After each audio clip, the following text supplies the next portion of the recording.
You ever open your banking app, see your balance, and do that thing where you kind of tilt your head and think, wait, how is that possible?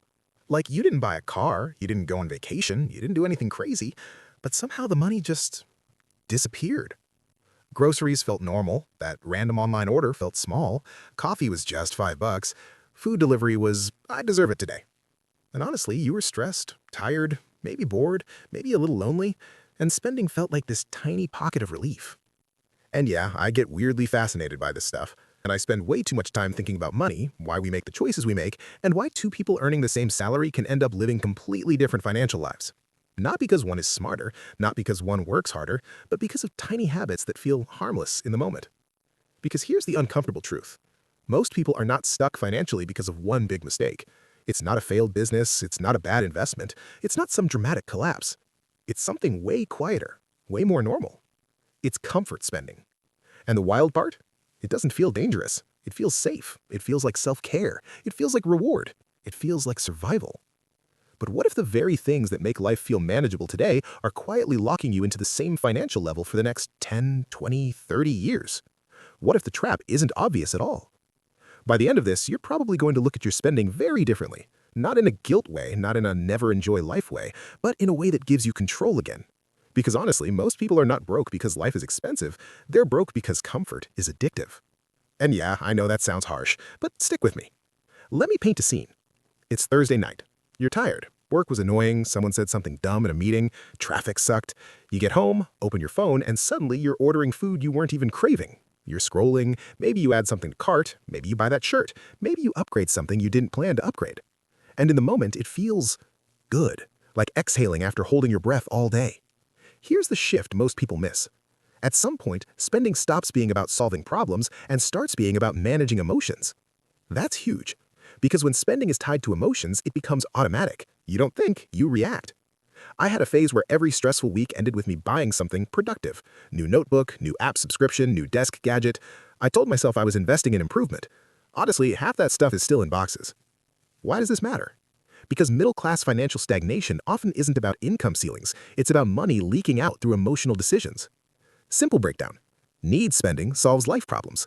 Comfort spending solves emotional discomfort.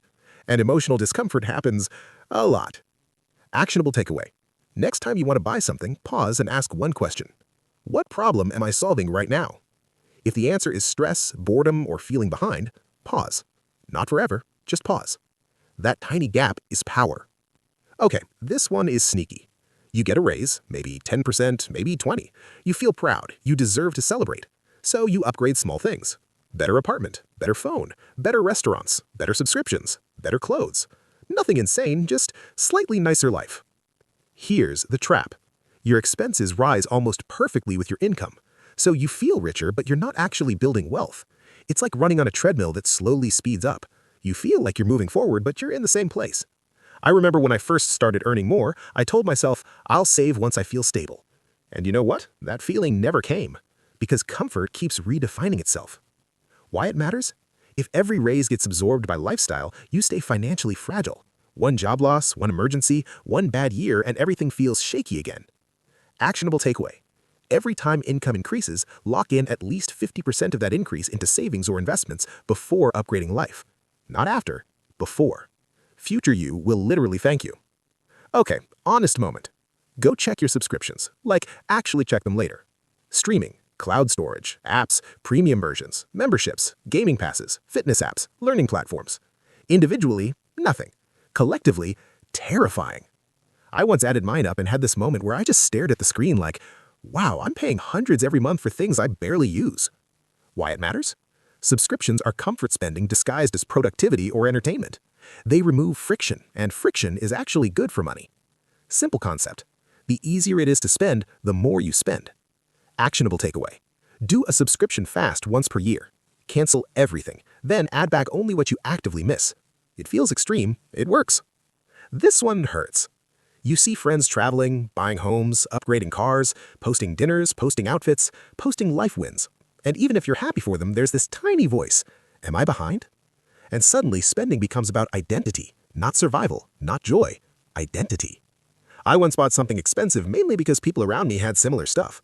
I barely used it, but for like 2 weeks I felt like I belonged. That's expensive validation. Why it matters? Comparison spending creates permanent pressure because there is always someone ahead. Always. Actionable takeaway. Shift comparison from lifestyle to freedom. Instead of who has nicer stuff, ask who owns more of their time. That question changes everything. Let's be honest here. Sometimes spending works, temporarily. Bad day, buy something, feel better. Your brain learns this loop fast. Stress, spend, relief, repeat. That's not weakness, that's biology. But it becomes dangerous when spending becomes your primary coping tool. I used to reward myself with food delivery every stressful day. It wasn't about food, it was about signaling you survived today. Why it matters? If money is your main emotional regulator, financial progress becomes emotionally painful. Saving feels like deprivation. Investing feels like loss. Spending feels like safety. Actionable takeaway. Build non-money comfort rituals. Walks, music, calling someone, gym, journaling, even dumb stuff like organizing a drawer. Sounds small, works big. Here's something people don't talk about enough. The middle class is comfortable enough to avoid urgency, but not wealthy enough to build real security automatically. You're not desperate, so you don't feel pressure to change fast. But you're not financially free, so life still feels fragile. It's like living in a house that looks solid but has small cracks everywhere. Nothing urgent, but over years, it matters. Why it matters? The biggest financial shifts usually happen when people feel either strong pain or strong vision. Comfort keeps you in neutral. Actionable takeaway. Define your enough freedom number. Not luxury, freedom. How much invested income would make you feel safe? Numbers create direction. This is the hardest part. At some point, building wealth requires seeing yourself differently. Not as a consumer, as an owner. Owners think long-term, consumers think immediate experience. Neither is evil, but one builds options. I had to slowly move from do I want this to does future me want this? That one question saved me ridiculous amounts of money. Why it matters? Wealth building is less about math, more about identity. Actionable takeaway.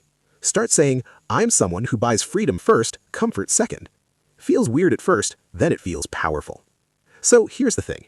Comfort spending isn't evil. It's human. It's understandable. Life is stressful, work is tiring, the world is loud. Of course we want small pockets of relief. The problem is not occasional comfort spending. The problem is unconscious comfort spending. The trap isn't that you enjoy life. The trap is when enjoyment slowly replaces progress and you don't even notice until years pass and you're still in the same place financially, wondering why raises never translated into real freedom. And honestly, nobody teaches this stuff clearly. Most advice is either extreme saving or extreme lifestyle. Real life sits somewhere in the messy middle. If you remember nothing else, remember this. Every dollar is buying one of two things: current comfort or future freedom. You need both, but most people accidentally choose comfort by default.